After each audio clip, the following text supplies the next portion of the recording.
Friday night sat with Jamie longer than she expected it to. The game was over. The lights were off.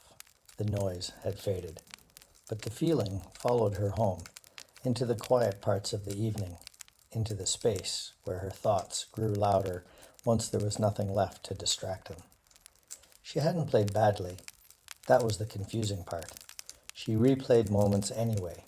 A missed touch, a decision that felt half a step late, a run she hesitated on when she should have trusted herself. None of it dramatic, none of it obvious to anyone else. Maybe, but obvious to her. Jamie lay on her bed later that night, staring at the ceiling, wishing, just a little, that someone had told her she hadn't played well, that someone had pointed out the mistakes clearly and named them, the way she already had in her own head. It would have felt simpler, because when people didn't say anything, another thought crept in. Maybe they were letting her get away with it. That idea bothered her just as much. She noticed the contradiction even as it formed. She wanted honesty, but honesty sometimes made her emotional. She wanted reassurance, but reassurance felt empty if it didn't come with correction. She could see the tension clearly, even if she didn't yet know how to resolve it. Jamie was 14, grade 8, and she was playing on the varsity team, the top team. She reminded herself of that sometimes, as if it were something fragile she might accidentally drop.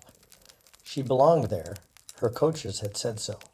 Her teammates treated her like she did. But belonging didn't quiet the voice inside her that kept raising the bar. Friday's opposition hadn't helped. They were a strong team. Everyone knew it. 5 national-level players spread across the field, moving with confidence and experience. Jamie could feel it in the pace of the game, the way space disappeared faster, the way mistakes were punished more quickly. They lost, but they didn't collapse. According to the coaches, they played well. Very well, actually. They stayed connected. They competed. They made the other team work for every advantage. Jamie heard the words. She nodded at the right moments. She even believed them. Kind of. But belief and feeling didn't always line up. On the drive home, her dad asked gently what she thought she could have done better. It wasn't a trick question. He wasn't upset. He was trying to help. Jamie stared out the window, watching streetlights slide past. She opened her mouth once, then closed it again. "I don't know," she said finally. It frustrated her. She felt like she'd done things wrong. The sense of it was strong and physical, but when she tried to put it into words, it slipped away. There was no single mistake she could point to, no obvious failure, just a general feeling of not being enough. That made it harder to explain, to him and to herself. In the days that followed, the feeling didn't disappear. Practices continued, school continued, life moved forward, but something sat just under the surface. Jamie noticed her stomach hurt more often. Not sharply, just a dull ache that came and went. She wondered if it was something she ate, or nerves, or maybe nothing at all. She didn't want to make a big deal out of it. The CSAC Division I tournament was coming up. Her first time. She knew what that meant. Faster games, stronger teams, less room for error. She felt ready physically, stronger than she'd ever been, fitter, faster. She could keep up. She'd proven that. But the mental part felt heavier.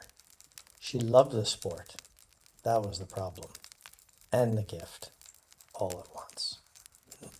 She cared deeply. She wanted to do well, not just for the team, but for herself. She wanted to earn every minute on the field. She wanted to justify the trust that had been placed in her. Sometimes she wondered if she was putting too much pressure on herself. Other times, she wondered if easing up would mean she didn't care enough. At training, she played hard, focused. Coaches watched her closely. and what they saw reassured them. She moved into space, she communicated, she did the things that mattered. From the outside, Jaime looked steady. From the inside, she felt like she was constantly adjusting, calibrating, trying to find the right balance between intensity and belief. One afternoon, as she sat on the grass after the training, she realized something quietly important. Feeling wrong didn't mean she was wrong. It meant she was stretching. She didn't have to resolve everything at once. She didn't need a perfect explanation for every feeling. She was learning about the game, yes, but also about herself. About how to sit with pressure without letting it define her. About how to trust feedback, even when it didn't match her inner critic. And how being emotional didn't mean being weak. It meant she cared. As the tournament approached, Jaime focused on what she could control: preparation, effort, recovery, showing up. The rest she was learning to let sit. Division 1 awaited, and whether she felt ready or not, she was already there.